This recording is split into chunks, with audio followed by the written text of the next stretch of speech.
Bien, me empiezo a encontrar cada vez mejor y bueno, eso es bueno, ¿no? Que las piernas vayan respondiendo bien y bueno, seguir haciendo las cosas bien para estar ahí, ¿no?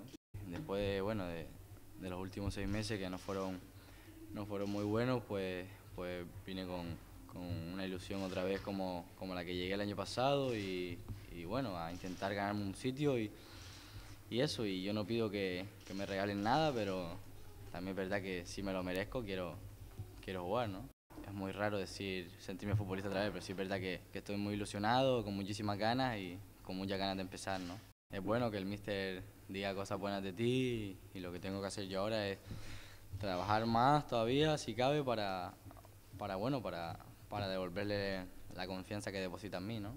Sí, es bueno que siga viniendo gente joven, con ganas, con ilusión, porque van a aportar mucho trabajo y bueno, y aparte de la gente ya que tenemos con experiencia en el vestuario, yo creo que se va a hacer un buen grupo y esperemos que este año sea un gran año para todos, ¿no?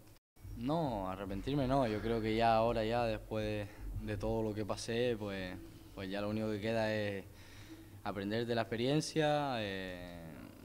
He madurado muchísimo, si es verdad, en esos 6 meses. Y bueno, y ya no puedes hacer nada, ¿no? Ahora hay que coger la experiencia, sacarle cosas positivas y empezar este año con muchísimas ganas como estoy y olvidarme cuanto antes de todo aquello, ¿no?